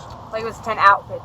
Barry got kicked out the same day we did because they don't like his attitude, is what they said to him. Yeah. Because he was asking, trying to find out, why are you kicking me out? Like, what did I even do? And they told him straight up, because I don't like your attitude. Wow. Because you know he's one of those old heads. God. Israel and Sheila, they got kicked out because Debbie said that she was selling her food stamps for pills, but Debbie had her food stamp card. So who's really using the food stamps for pills? You know, in that case, if she have her food stamp card. We didn't get all that. Yeah, we got a thanks for being here. Bye. Ronnie was trying to make us walk. In the middle of the night. Like, he didn't want us to wait for a ride or whatnot. He wanted us, you know, like, we got telling him, like, we're trying to find a ride out of here, you know, and like, we just need a little bit of time. And he says, well, it would have been an 8 hour. You know, y'all need to be out of here today and leave and whatnot. And they're like, yeah, I know, but like, we're working on that. Like, you know, like you couldn't be in each other's tents, and she was just like making up excuses, you know, with random ass diseases. Like and staph stuff. infection. Yeah, like, what? So you know what we did? We sat outside our tent and everybody hung outside the tent.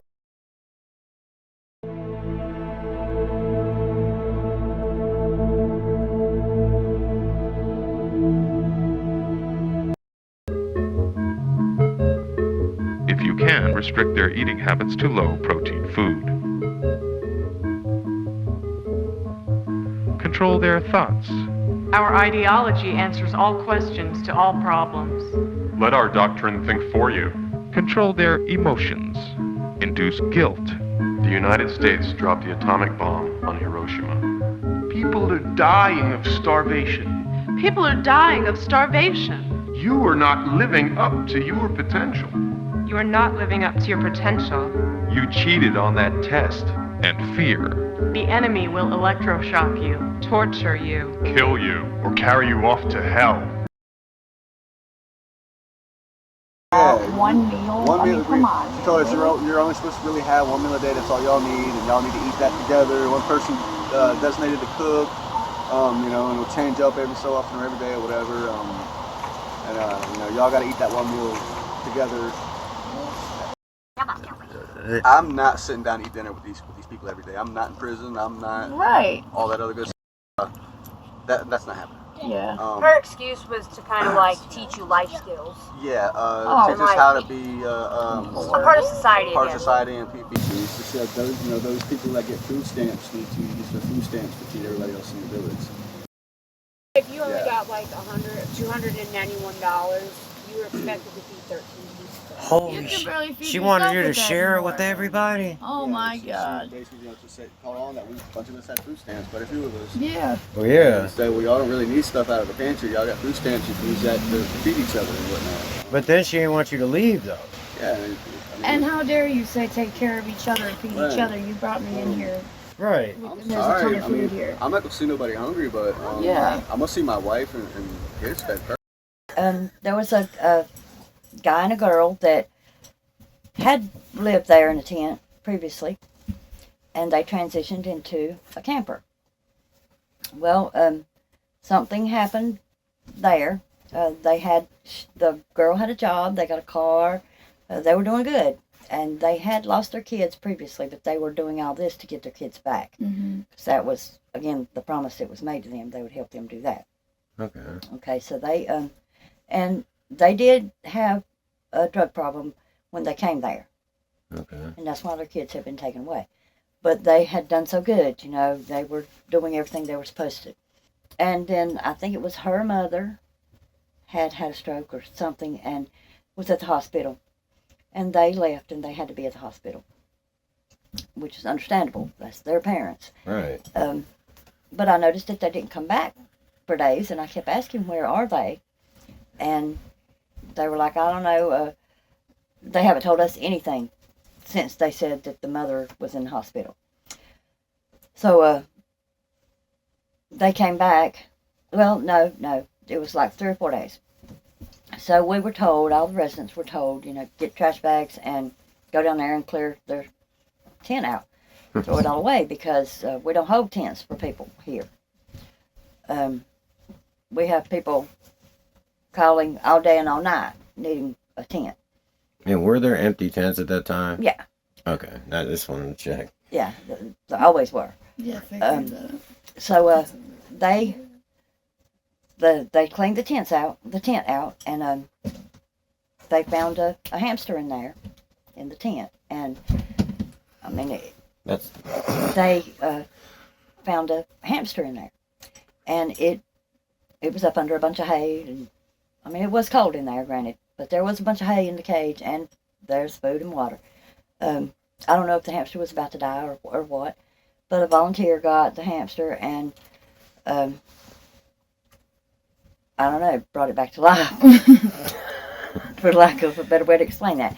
And but then those people, the man and woman, came back, and they were there to get their stuff, because they had been told that we cannot hold your tent for you. So they went to get their stuff, and there was nothing there. Oh man. God. And they were told that your stuff's over there in the dumpster. So they went to the dumpster and was trying to dig their stuff out. Oh. And crying and upset, and they said they wanted the hamster. Where was the hamster? Is it in the dumpster? Because that belonged to their 8-year-old daughter. Oh. And they wouldn't give the hamster back. And, oh my God.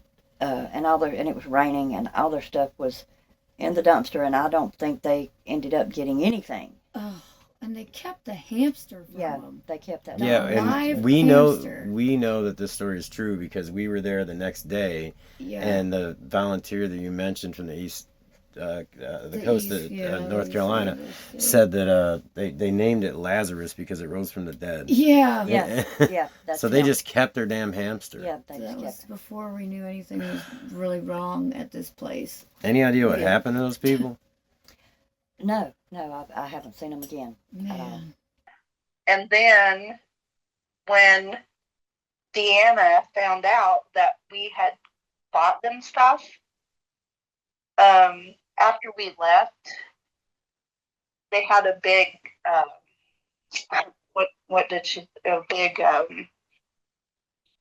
meeting, and she confronted them and was demanding the stuff back that we had bought them. And we found this out the next morning. Oh, as we're getting ready to leave. We just felt like there was this tension in the air. Mm-hmm. I mean, it was so strong. Yeah, nobody came up from their tents, and they would look up and stuff, and you could tell they wanted to come up there because, like I said, we'd worked with them for 2.5 days. Mm-hmm. And even though we weren't supposed to be talking, it's kind of hard to not talk to people when you're working alongside. Oh, yeah. Yeah, that'd be awkward. We did. I mean, the other women, there were 3 women, 2 men on our trip. And so the other 2 women asked where the female resident that we had been working with, and we had gotten to really, she tugged at all of our. I mean, she is such a sweet lady, such a smart lady, that has had so many issues. And we asked the male resident where she was at, or if he could go get her and bring her up to say goodbye. And he said it would be best if you went to her tent. So the other 2 women went down to her tent to say goodbye and pray with her before we left. And when they went to her tent, they knocked on her, her tent, and said her name, and said she wouldn't come out. She stuck her head out, and she was crying. Wow. And they basically just grabbed her and kind of pulled her out. And she had informed them that when we had left on Sunday afternoon, that they got into it with them. They asked them that the things that we had bought them, they were demanding those things from them. Oh. And so she's, these 2 women on our trips down there, and this resident is telling them she's crying, she's upset, she's afraid that she's going to get kicked out from the village and be out on the streets, not have any place to go, because she had broken the rules and connected with us and was communicating with us, and that we had given them stuff and they wanted it back, and that basically they may not, have a place there, and she was scared she was going to get kicked out. And then at the same time, I was standing at the top of the hill where the male resident had managed to work his way up there, and we pulled him to the side and was talking to him, and he told us the same story that she was telling the women.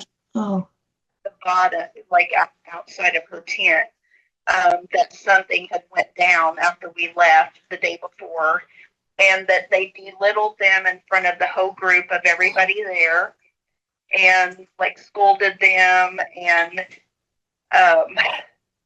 they were both upset because they thought that either one or both of them was going to be having to leave the village. Oh my God. He left so upset, thinking, oh my gosh, they are going to get kicked out because we were here and they connected with us. Like they left a whole bunch of boxes of meat out overnight and a whole day. And they tried to give it to us to cook up. And so we thought, okay, we're just going to leave, the three of us women. Our husbands like, time for a road trip for you girls to That's great. to North Carolina. So That's such a long trip. We set out on Sunday after church and drove 10 hours, and we didn't tell anybody we were coming. Had decided we weren't going to let this resident that was staying in the camper that didn't have her title and keys that we were coming. We showed up unexpectedly on Monday morning at 8:30 knocking on her door, and she was so surprised when she opened the door. She's like, what in the world? She's like, couldn't believe we were there. And we're like, we came to help you get your title and keys for your camper. That's awesome. Great.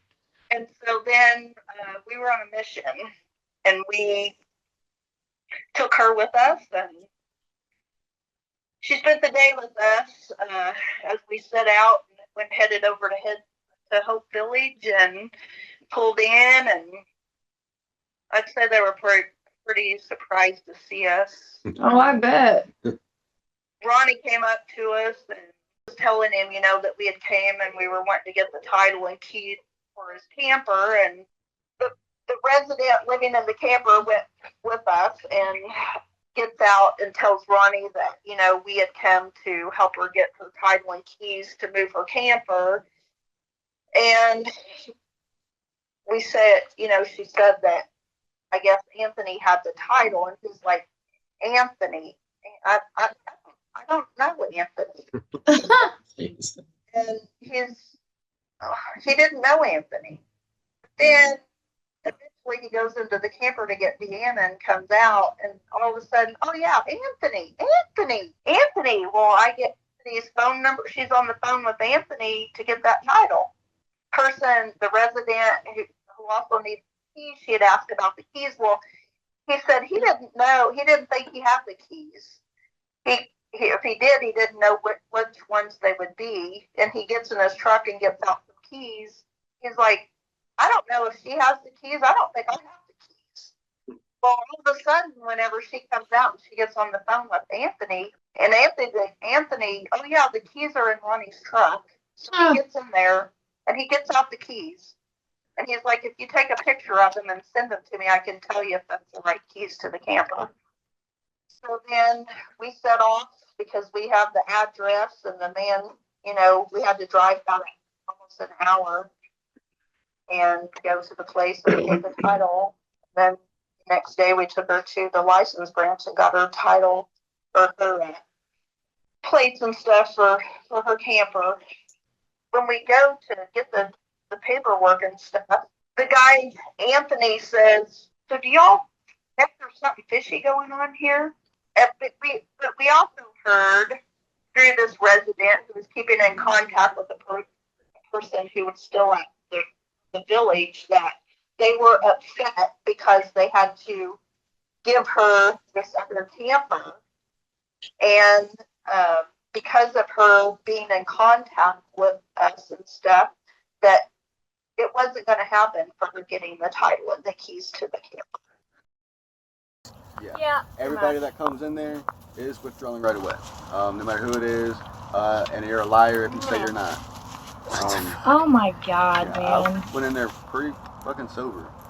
Yeah, it felt more like a rehab than anything. I didn't even smoke weed for a couple of weeks before I went in there, and I just buy weed out of the vape shop, Right. The legal stuff. Those volunteers are here for us, not you. That's crazy. The donations that come in here they don't come in for you. This is my stuff. They come in for me, and you'll get what I give you. Oh my God. Did. Yeah, and I don't know if they did that just so they could put it on their Facebook or whatever. Because she put on her Facebook of her going through Brittany's belongings. Good stuff. Because she started saying she's got like little voice monitors and recording shits everywhere, and that's just because she couldn't admit that they were just watching us on the camera, right, and whatnot. I stayed there for 3 weeks. It wasn't nothing like what they said, what they had told Kevin it was going to be. And he even got to question it. Like I said, he called me and asked me, "What's going on?" And I told him, I was honest with him. I said, I've not seen him take no driver's license or birth certificate, anything, Social Security cards, nothing. I haven't seen him take anybody to court or to the probation. None of that stuff. They said they would make sure it happened so you could get, start going forward again. Right. Nothing happened. But they was always too busy running, having to pick something up. That was donating once a day and stay for an hour or two and then leave, or they might not show up at all. Just made it up as she went. Like every day there was a new rule added onto the thing. Oh yeah. So it was like I've noticed that after like a week or so being there, and I came in the tent, talking to her. I was like, man, she's just making rules up as she's going. Like, damn. Like, she said she's been doing this before for a while and helping people, and you would think if she's been doing this for a little while and helping these people, she would already have a set list of rules. Yeah, we heard the cameras pointed in rather than out to protect them. Yeah. Yeah. Yep. They had one pointed at the food pantry, and they had one on top of the camper facing the tents. And they were voiced too, so you could hear what everyone was saying. Oh man, I was wondering that. That's what they told me anyways. There. And I let them take stuff that day that I was there, because if you're in the same clothes for 3 days, and then I was threatened by her that if I let them into my home or stay with me, then I would have to leave. She's literally using you guys and exploiting you guys on these YouTube videos. Thank you. And she's finding people that don't have anyone. And she's finding people who were already homeless, people who are recovering from drugs, people that don't have family, people that don't have anywhere else to go. Yeah. And she's trying to control them, what they can do, where they can go, how they can go there, who takes them. But they're the ones who got kicked out. They didn't even get all of their belongings. They weren't even able to get all of their belongings out. And then those people in the green camper who helped them, she ended up kicking them out. Oh, God. And they had a child too. And none of these people are kicked out for drugs, were they? She's telling people that when she walked in that camper that there was a meth pipe and this and that, but there was not. Oh, story. There wasn't. But she knew she could pass that off because Desiree was 3 months sober and her husband was 16 months sober. Ex-addicts, so you can claim they relapsed and all that stuff. Yes. They treated them like children, because I remember one time Ronnie said they were hoping to get a passenger van so they could take them on field trips. They're fucking adults. You're not taking them on field trips. Field trips to Walmart. And they wanted gift cards donated so that they could take them on a field trip to Walmart and they could get clothing that actually fit them. Well, the day I was there were like 50 Amazon packages that got delivered. Maybe more than 50.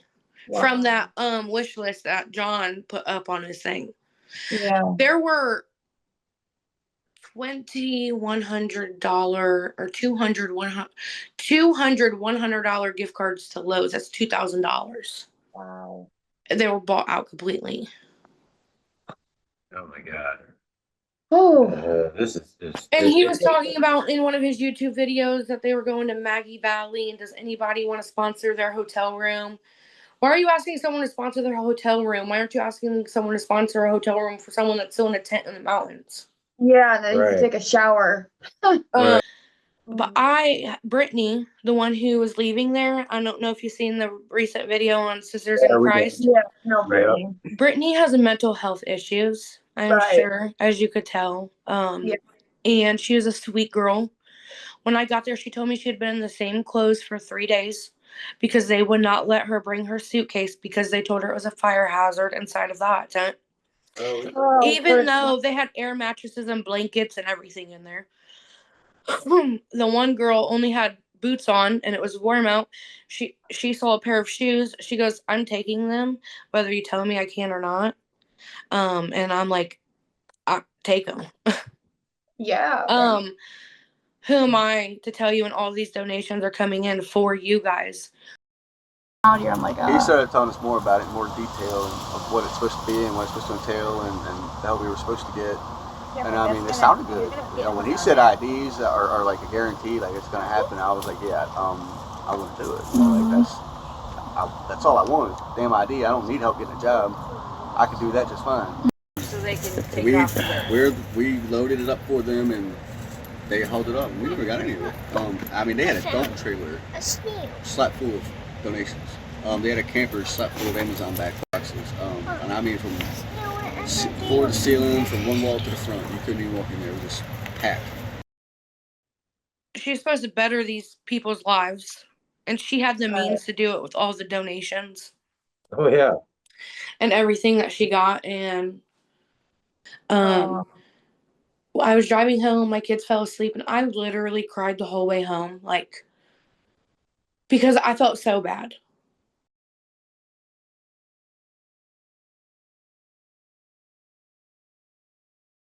The us versus them mentality is like a dividing wall that keeps two opposing ideologies on each side. Those on one end are the us. Meanwhile, everyone who isn't on that side is the them, or the others. What cult leaders do is that they try to distinguish their cults as groups that are in opposition to those who aren't members of their order, while making them feel unique and superior compared to outsiders. Because of this mindset, members of a cult believe that they know better than anyone who isn't part of their group, and are in a better position in terms of their beliefs and ideologies. The same mindset also allows them to stick together, believing that the only ones who can understand them are their fellow cult members. This mentality can be strong enough for members to actually cut ties with family and friends who don't belong to their cults. They see themselves as the ones who are correct and are willing to alienate or oppose anyone who doesn't share the same beliefs. The worst part is that they're only willing to accept information or opinions from the inside instead of the outside.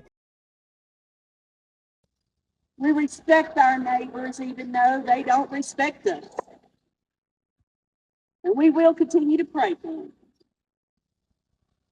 He died for all of our sins, including our neighbors.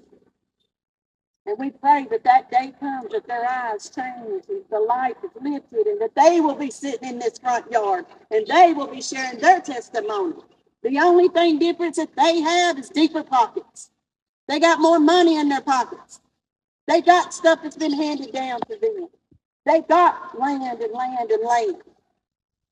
But they can't take that with them when they go. But Hope Community Church told us that if we didn't move this stuff, that they would press charges and have us trespassed off this property, and that they literally would take our tents down themselves. So that's why we call it No Hope Community Church. Because of why? Because the inspector wants us. We have Cleveland County that's come against us, this village, Hope Village, that's come against this, saying this is unsafe. But if we can't help people here in our community, Do they really have hope? And all these cameras all around, they see the truth. And they're trying to find one little bit of something that just ain't gonna click so they can keep saying that we're a cult. I am not a cult. I've never been a part of a cult. Ronnie's not a cult. And they don't want strangers coming to their village because strangers have a tendency to badmouth things they don't understand. That's what you're told. Yeah. I am not a cult. I've never been a part of a cult. Ronnie's not a cult. If people can't see that people are out here in a hot tent, and it's getting hot out here, people. It's getting hot, right? How hot's these tents hot up here today when the sun's out? 100 degrees, right? 100 degrees. Each one of you are survivals. Survive. Y'all are in survival mode. And all over the county, I don't care. They need to understand. These hot tents ain't easy for nobody to live in. But y'all are surviving. The strongest people I know in this entire community. Jesus loves you. And I know in my heart that his Holy Spirit's out here every day and every evening because I watch y'all and I see y'all. I am not a cult. I've never been a part of a cult. Ronnie's not a cult. But see, we are surrounded by all neighbors' cameras. If we were such a bad cult, we would already been shut down, right? So Sisters in Christ has never been a cult, never been affiliated with a cult. This here is the curious, nosy neighbor named George. And he'll walk and stop and look, there's his dog. Look, he's on my property. You see that? He picked something up on my property. Trespassing, are we? He picked a golf ball or something up out of my property. Look, and now he's watching the people in the village. That's what Curious George does. It's a shame I have to sit here and do this. But now I've been trespassed from other roads and told not to go over there. And here's this man. Y'all saw him. Curious George. Y'all saw him. There's my gate. He came down the road down to on my property and picked up actually something he stole. It might have been my dog's ball, but he took something. Shame on Curious George. Sisters in Christ, Deanna speaking. I love you, and Jesus does too. And I just think it's funny how people can criticize us. I am not a cult. I've never been a part of a cult. Ronnie's not a cult.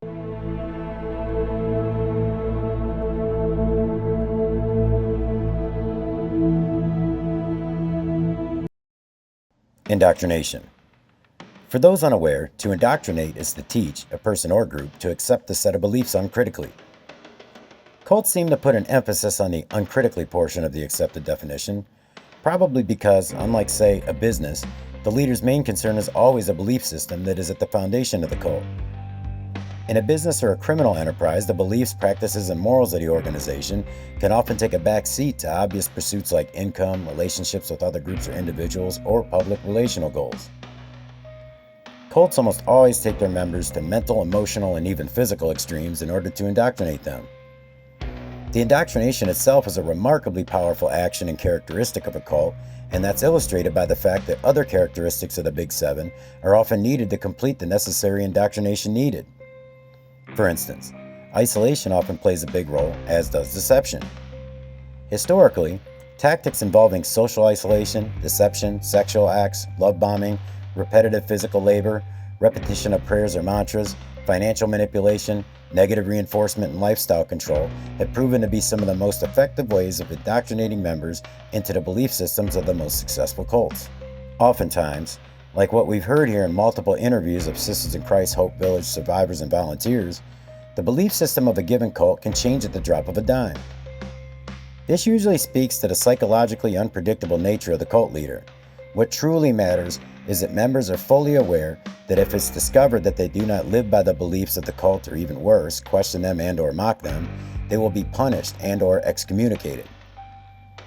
Excommunication from any interconnected group or society will create strife in the lives of the exiled member, but in cults, excommunication normally means completely destroyed reputation and lives.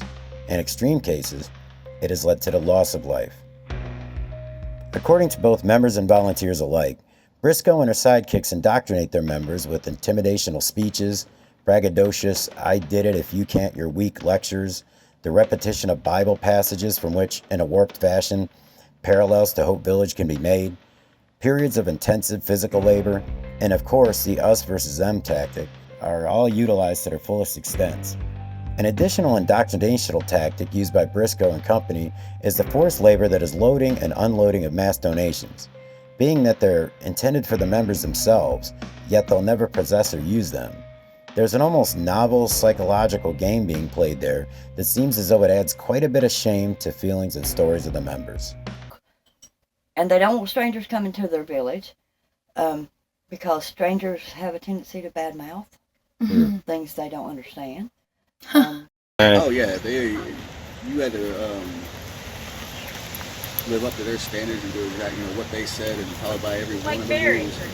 But it was mostly helping them get rid of the donations. They were especially there was one male and one female that were like she called the one her what'd she say, house person? House. Because they were going to go to dinner with us. And we said, well, can you leave? Or, and she said, oh yeah. She said named her name, and she said she's my house person. Like, she takes care of things whenever they weren't there.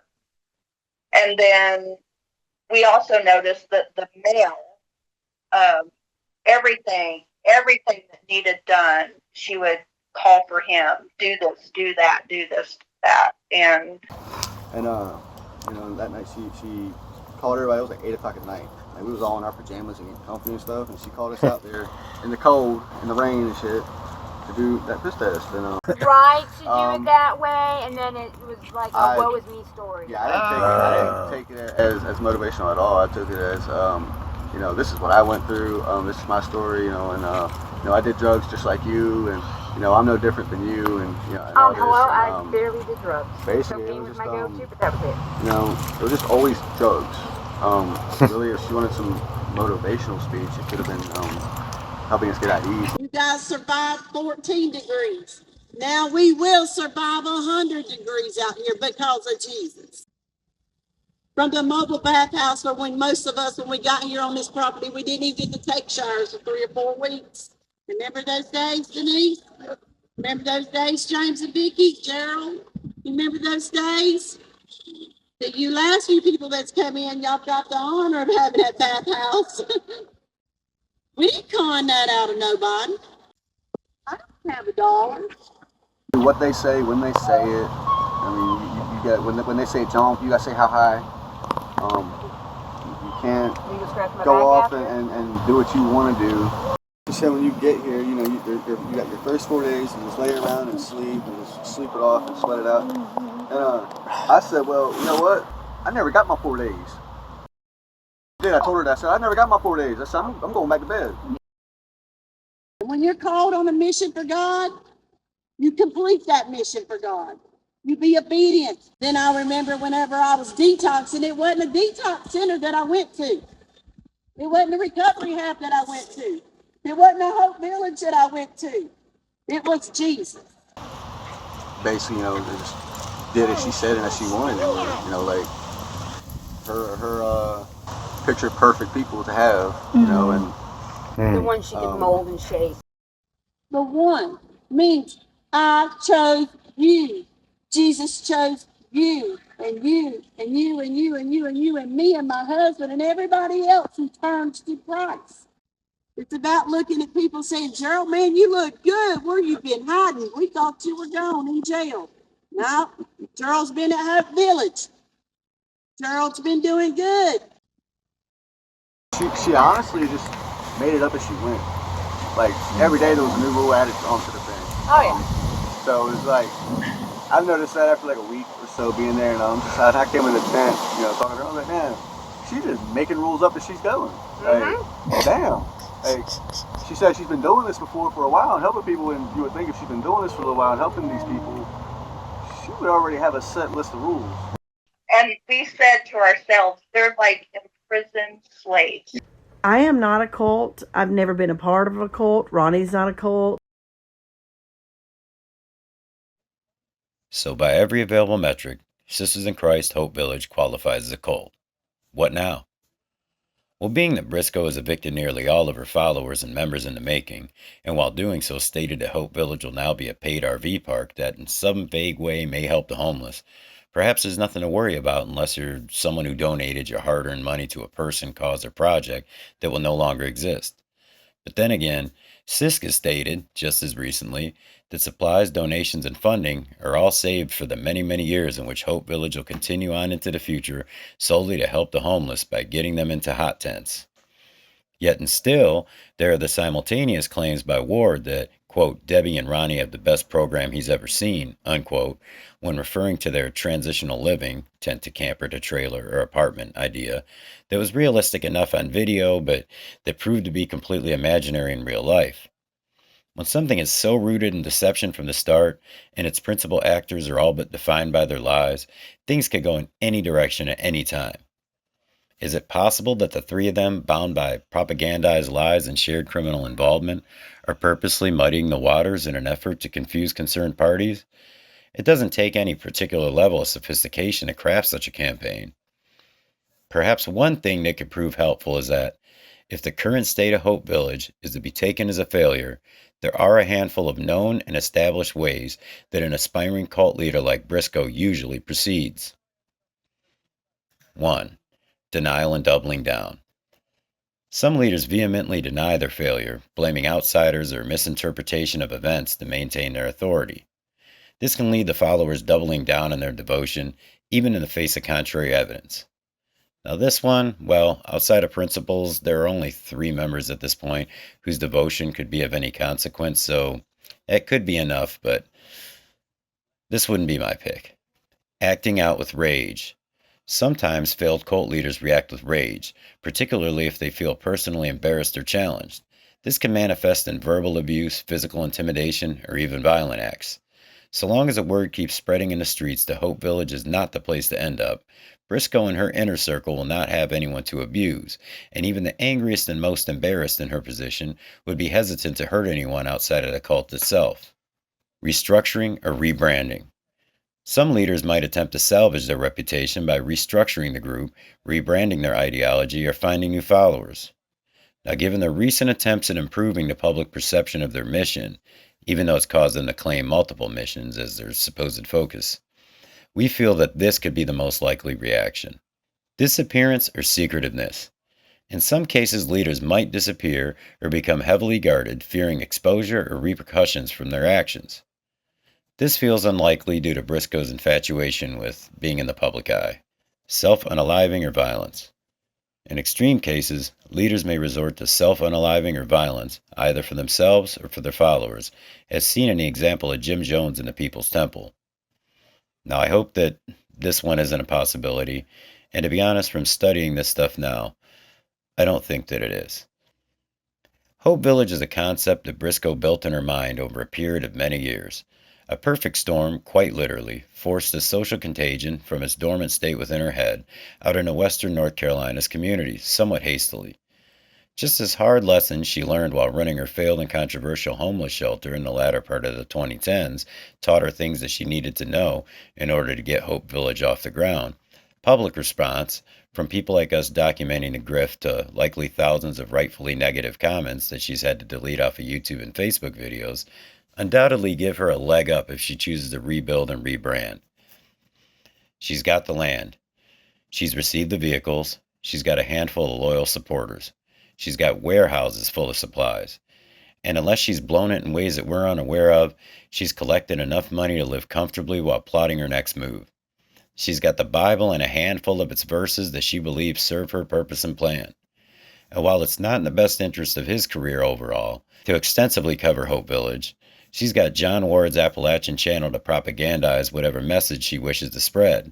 And, as we've seen again and again, That means immediate and substantial funding for the both of them.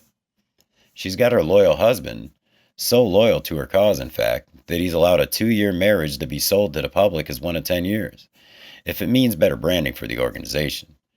She has Eric, the man who claims to be her one success story out of dozens of people who've worked the quote-unquote program. Oh yeah, and she has 2 more people who will soon claim that she's saved their lives as well. A card in her hand that we're downright surprised she hasn't played yet. There's plenty of potential here. 20 years from now, we could be looking back on the spring and early summer of 2025 as what was the Hope Village cult's first tribulation. One that strengthened the organization's mission and put it on the path of long-term growth and prosperity. We hope that this isn't the case, but the more one learns about dangerous cults of the past, the more he recognizes parallels between them and Sisters in Christ Hope Village. What can we do? If you see a video or a post online that doesn't sit right with you, say so. Matter of fact, comment more than once and tag someone to do the same. Perhaps by the time your comment has been deleted, more skeptics will find solace in knowing that their guts are right. If you're within a 100-mile radius of Hope Village, spread the word that Hope Village is not where the homeless need to end up, and share any alternative resources you may know with them, while adding those that we have added at the end of this video and in the description box. Let as many people as you can know that there are ways to survive without being exploited. And some may provide even more than just momentary relief. They may afford someone out there some actual hope. Keep your eyes and ears open for these people, or people like this, especially Debbie. Her behavior is clearly a pattern. It's pathological. She's never going to stop doing this or something similar to this. But individuals and groups like this, they usually pop up someplace else, different organizational name possibly, or even their name may be different, but their game's going to be the same. They're going to be exploiting someone for illicit income of some sort. If you see something, say something.